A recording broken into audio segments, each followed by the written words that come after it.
whatever John has learned that he has not shared with us has given him great confidence that this may really be the resolution to a case that has gone on way too long and has ruined way too many lives.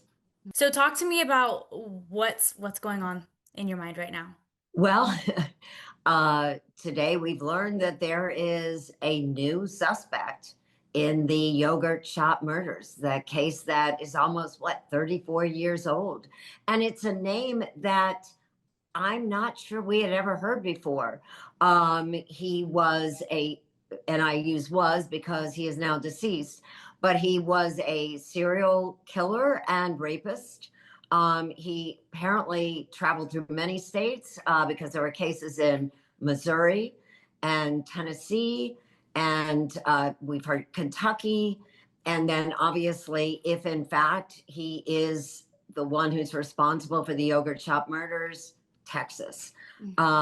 He was tied to at least 3 murders by DNA in 2018 after his death. And if the APD has it correct, it looks like science is tying him to the yogurt shop murders as well, which would add 4 more. What it appears that the police have is connecting him to this case is both DNA and ballistics. And I think what's significant is even though DNA was in its infancy when this case occurred on December 6, 1991, both Mike Huckabee and John Jones, those lead detectives, knew there was science, and they bent over backwards to preserve what they could. It was difficult because there had been a fire, and that foresight to preserve as much evidence as they could, forensic evidence, may have been what ultimately finally solved this case. So kind of talk to me about this DNA testing. What, it's a breakthrough here. What all went into it, kind of behind the scenes? Well, I don't think we're going to know Okay. exactly what is involved with the testing until Monday when the Austin Police Department holds a press conference. But what we have known is that there was a partial profile. There were a number of alleles, not a full profile. And so up until now, they could only obtain YSTR, which is just the male line of DNA, it was enough to eliminate. There were 4 men, start off as boys and then men who were connected to this case. And that partial profile did not match any of them. So it really was the reason why ultimately, even though 2 men had been convicted for this, their cases were overturned and they were released because of that DNA didn't match. This apparently, with this suspect, is a complete match to what alleles they have. It's not a full DNA profile, if I understand this correctly. But what they do have is a match to this man who is now deceased. He apparently took his own life in January of 1999 in a police standoff. And the gun that he used, which reportedly is a .380, is consistent, again, reportedly, with a casing found at the yogurt shop.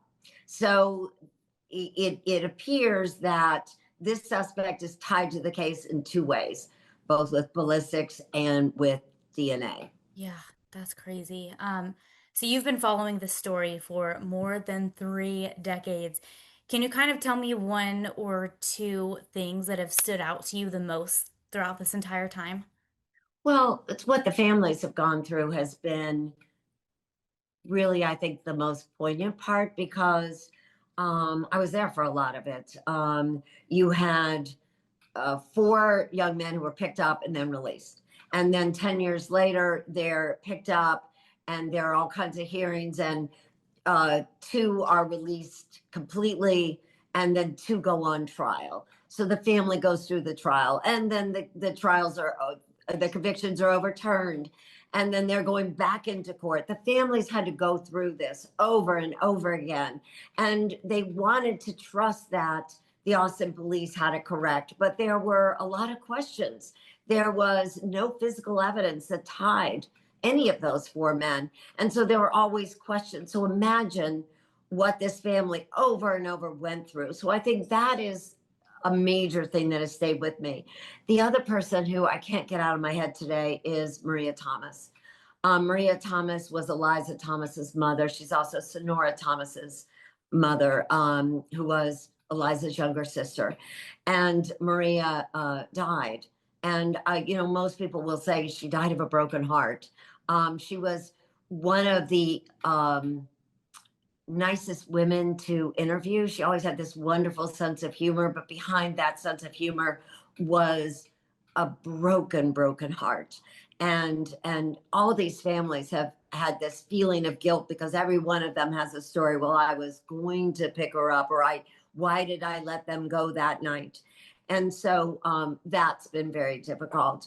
You had the two lead detectives who refused to make an arrest they didn't believe in and were taken off the case because of it, and haunted by the idea that they might not have done their job. And so you have so many people who were affected by this case, that you feel a huge relief if the Austin Police Department has it right, but you also feel that if this man is the killer and he took his life, then the families are once again cheated of having any kind of justice or having any kind of answers. Like, why was he there? When was he there? Why the girls? How did he know about them? And was he alone? He does seem to operate alone. He has in his past crimes, but I think the thinking was back in 1991 that it had to be more than one person because there were four young girls who were killed. Yeah. It's just such a horrible situation. I wanted to bring up Detective John Jones and the shirt, I think, that I read in one of your previous reportings, right? And he said, "Oh, I hope one day I'll be able to wear this shirt." And so it would signify that they caught the guy, right? Can you kind of expand on that? And have you spoken to Detective John Jones? What has he told you since this revelation?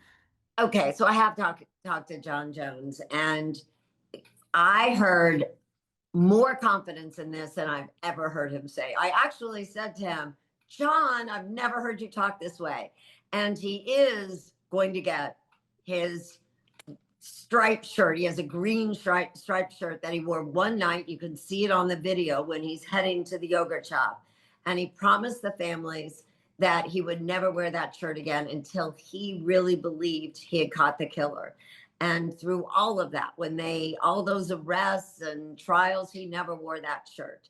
And so, yes, today I did ask him, do you have the shirt with you, John? Because of all things, he went to Corpus Christi to officiate a soccer game. And he said, no, I don't have it with me, but I've got to go get it. And that's what I said to him, John, I've never heard you say this. So whatever John has learned that he has not shared with us has given him great confidence that this may really be the resolution to a case that has gone on way too long and has ruined way too many lives. Yeah. Erin, thank you so much. Is there anything else that you feel like we should know? No, Farah, but I plan to be there. I think along with everybody else in Yeah. Austin, I want to know the details. I think there will be, I'm not done with this story because there are other victims along the way. And what is the positive, if there's any real positive in all of this, is that science, as John Jones and Mike Huckabee believed at the beginning, apparently does solve, if it does, it's going to solve this case. And it may mean that there aren't cases like this again. And that is the only real positive thought out of this, is that maybe in the future, a case won't go on for 33, 34 years like this one did.